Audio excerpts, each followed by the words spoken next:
Jibril pesan apa? Jibril pesan, dia kata, pesan pada Nabi, maknanya suruh pesan kat kita. Dia kata apa? Hiduplah sesuka hati kamu, sampai masanya kamu akan berpisah. Hiduplah sesuka hati kamu, sampai masanya kamu akan mati. Betul? Kita akan mati. Macam mana pun lah kan, kita dalam bekerja ni pun ada yang mati ke tempat kerja. Ada tak? Ada. Ada yang mati sebab tercakit sudu. Joget kat bini ni, abang kak mati, tercakit sudu mati. Ada yang mati tengah tidur, bangun pagi dah matilah bang, abang mati. Nampak tak? Mulalah keluar teori tu. Patutlah semalam masa camasan suruh debat tu dia tak apa gelak sangat. Nak mati rupanya.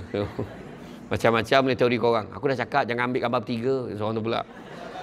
Allah, hai, tak ada. Sampai masa kita akan mati. Kedua, sayangilah, cintailah sesiapa saja suka hati kamu, sampai masanya kamu akan berpisah dengannya. Ingat orang perempuan, suami bukan hak mutlak kamu. Janganlah marah. Dia tak habis lagi tu. Ingat wahai suami, lelaki, sesungguhnya isteri kamu pun bukan hak mutlak kamu. Sampai masanya kamu akan berpisah dengannya.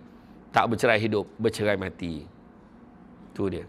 Dan yang ketiga, perbuatlah suka hati kamu sampai masanya kamu akan dibalas atas setiap perbuatan kamu. Buat baik pun dibalas. Menipu dekat tempat kerja pun akan dibalas. Tak amanah tempat kerja akan dibalas. Tipu klaim akan dibalas. Semua akan dibalas. Ingat tu. Kesenangan yang memperdayakan. Yalah. Beli kereta baru. Berapa lama rasa baru? Bayar kali pertama dah boring dah. Renew road tax lagi boring. Blacklist pula tu. Aduh. Contohlah, tu cakap diri sendiri tu. Iya, sampai masa boring. Berapa lama? Rumah baru. Oh gila, datang dekat Kota Tinggi dulu. Tengok rumah-rumah, ada satu rumah besar. Aku kalau ada duit nak buat rumah macam ni. Sekarang tak heran rumah tu dah buruk dah. Tiba-tiba ada perumahan baru naik lagi. Akan ada lagi yang lebih baru daripada itu. Macam mana? Nampak tak? Tu sebabnya, jangan mudah terpedaya. Jangan mudah terpedaya. Oh, dia pangkat nombor 1 dekat pejabat tu. Gila, pangkat nombor 1 tiba-tiba kat masjid kat tiang tu. Kenapa tu? Pencen. Sampai masa pencen. Saya sendiri dulu pengarah undang-undang dan penguatkuasaan. I'm a legal advisor previously, you know. Nampak kampung ni kan. You can take Syamsul out from Negeri Sembilan, but you cannot take Negeri Sembilan out from Syamsul. Remember that. Main. I'm a legal advisor, you know. Tapi sampai masa saya bersara, saya dah ada kad pesara. Tunjuk dekat hotel dapat 10% discount. Tapi bukan semua hotel lah. Oyo dapat lah kan. Hotel yang lain tak dapat. Dekat Shah Alam hotel yang besar tu sajalah tunjuk. Ustaz jangan buat lawak boleh tak? Sabarlah aku. Dia boleh setahun aku yang buat lawak. Sabarlah aku. Aku betul-betul ni nak pakai dapat diskaun kan. Itulah. Kena terima. Jangan kita terpedaya. Kesenangan memperdayakan. Malahan Jibril sambung. Jibril kata apa? Dia kata kemuliaan seorang mukmin adalah bangunnya waktu malam beribadah pada Allah. Dan keperkasaannya. Ini penting ni. Keperkasaannya adalah ketidakbergantungannya kepada manusia yang lain. Minta-mintalah Tuan ni nampak kerja aku. Kan? Mana yang paling pangkat, meja mana yang pangkat paling tinggi sekali? Tuan tunjuk sikit. Tu yang saya duduk tadi. Orang semua komplain. Tengok dia sedaplah beridang, kita ambil sendiri makanan. Contohlah. Contoh. Tapi yang kita tak tahu lagi istimewa, lagi besar tanggungjawab.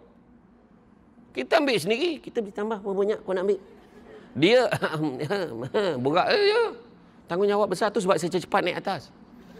Sebab tanggungjawab besar kat meja tu. Kita bergantung pada manusia. Ni bos-bos kita ni, dia pun ada tanggungjawab. Kita bergantung pada dia, dia pun bergantung pada Allah. Buat apa bergantung pada manusia? Kita akan kecewa. Minta-minta lah Tuan tu nampak kerja aku, boleh aku naik pangkat. Kita akan kecewa. Ingat, siapa yang pernah pergi umrah, dia akan ada peluang pergi ke Taif.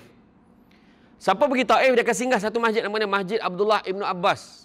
Masjid Imam Ibnu Abbas. Ingat tak apa pesan Nabi masa Nabi doakan dekat dada dia tu, sentuh dada dia, Nabi doa Allah mafaqihu fi din wa alimhu ta'wil.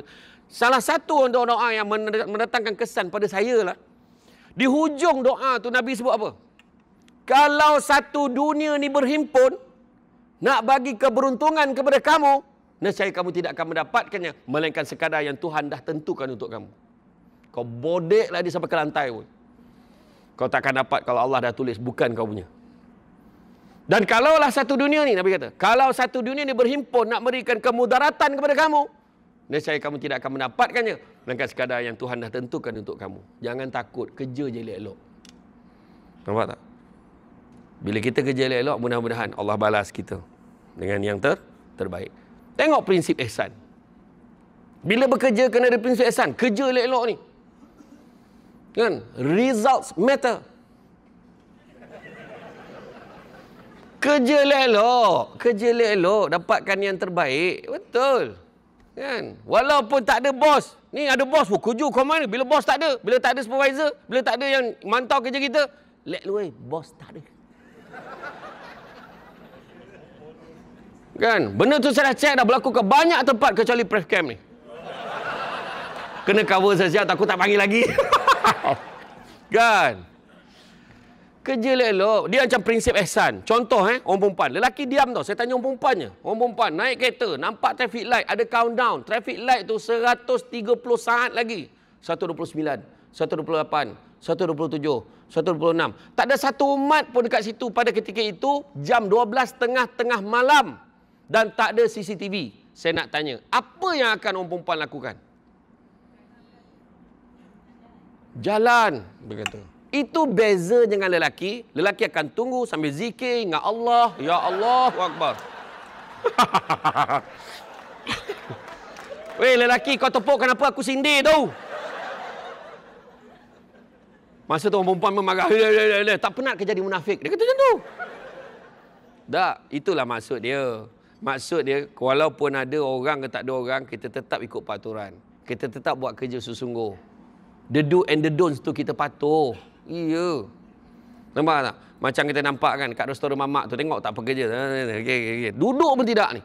Sebab bos dia ada dekat cashier tu. Tapi bila bos dia tak ada dekat cashier tu, dia masih lagi kerja macam tu. Sebab ada CCTV.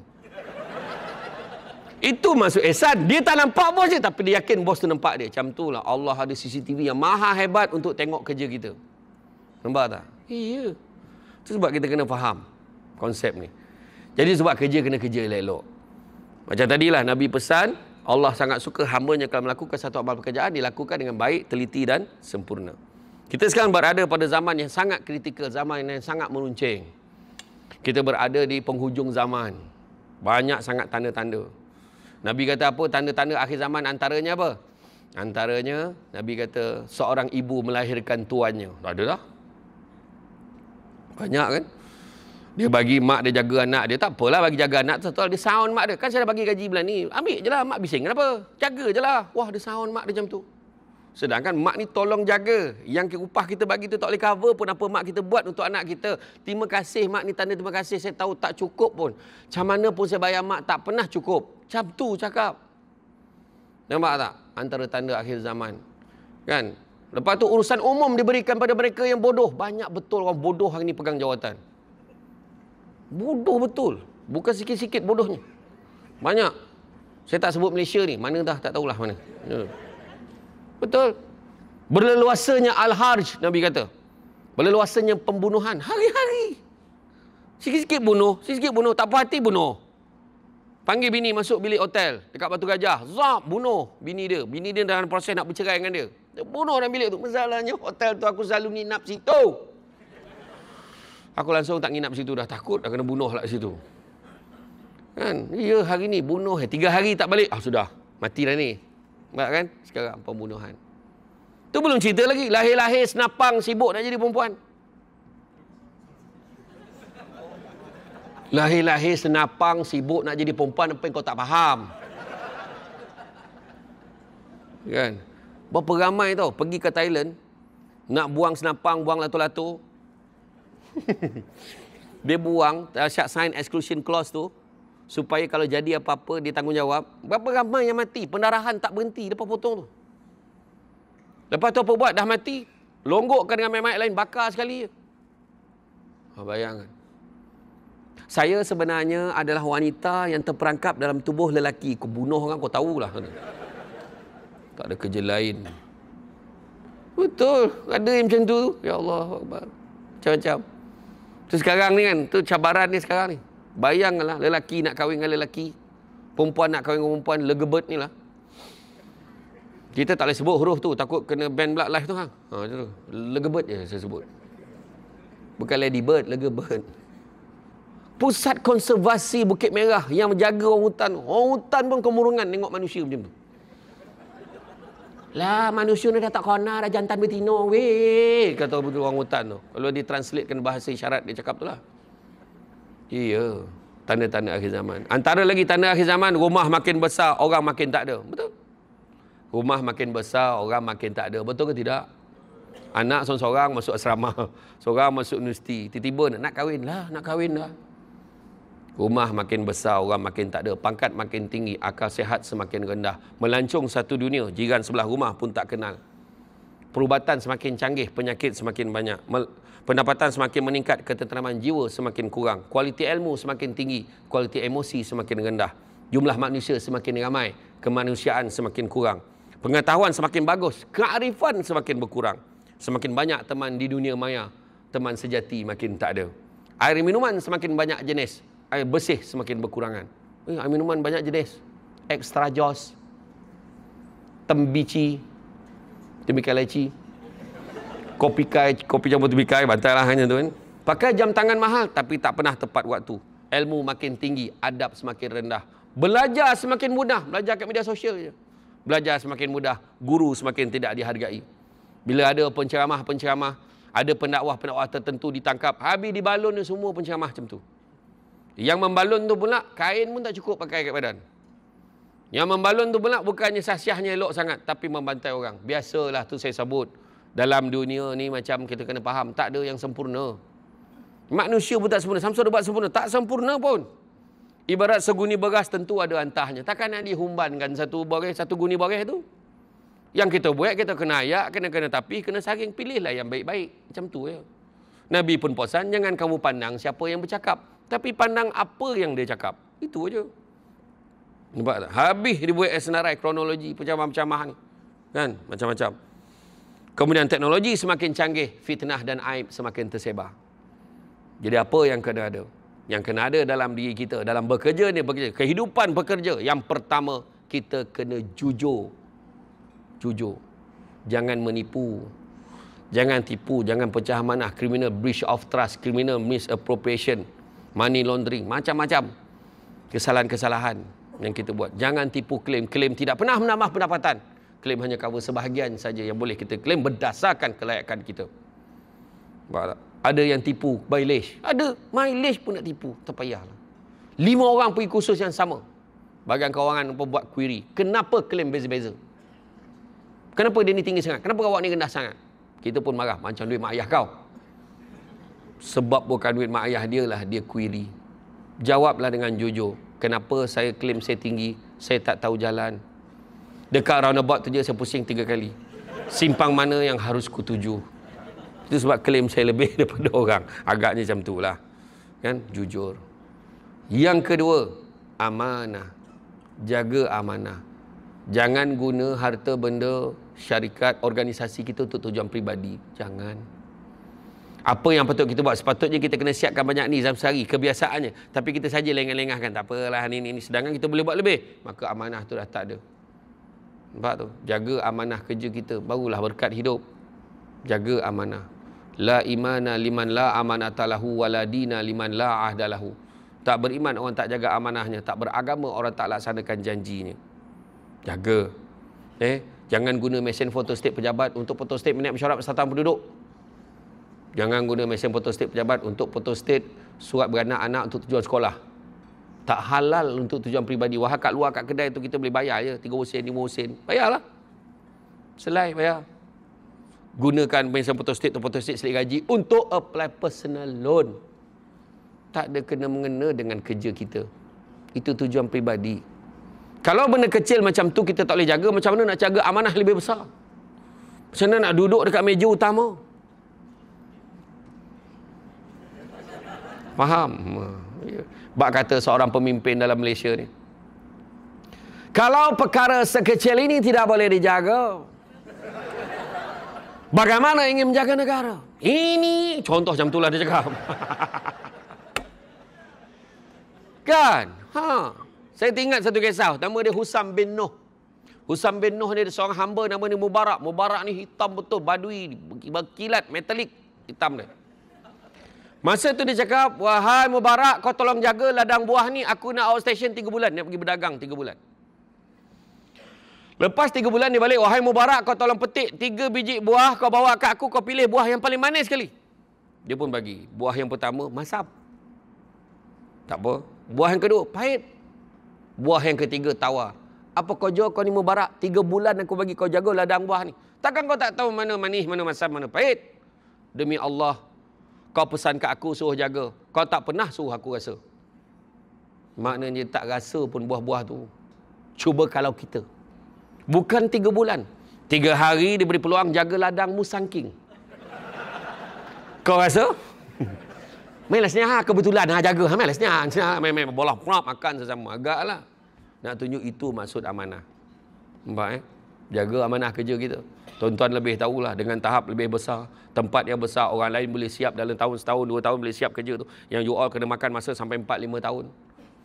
Saya difahamkan sinilah pusat refinery yang terbesar dekat Malaysia ni. Baru saya tahu. Kan? Bukan sahaja terbesar, terjauh pula tu. Kenapa lah ceramah jauh hari ni aku tu? Macam tu lah kan. Amanah datang, dah janji datang. Booking tahun lepas pula tu. Kan? Ustaz Lokman, booking tahun lepas je?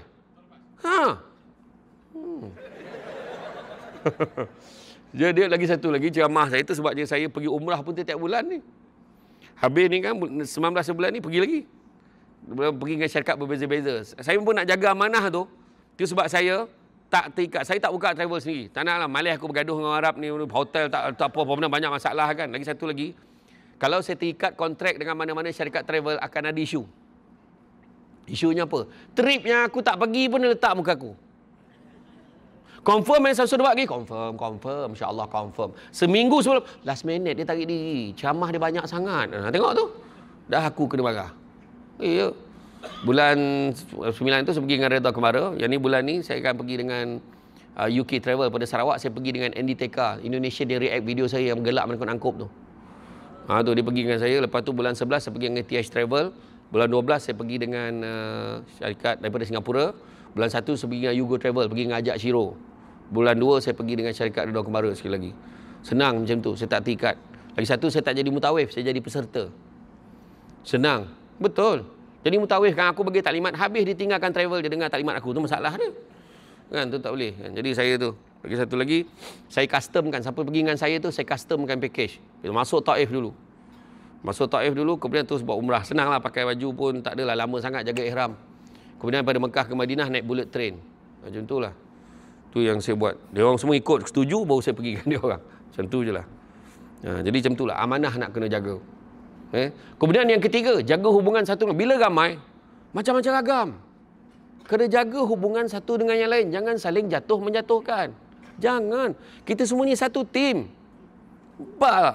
Winning together. Nampak tak? Kena bersama-sama. Kalau nak jalan laju, jalan seorang-seorang. Kalau nak berjalan jauh, berjalanlah bersama-sama. Deep betul. Saya ulang balik. Kalau nak jalan laju, jalan seorang-seorang. Tapi kalau nak berjalan jauh, berjalanlah bersama-sama.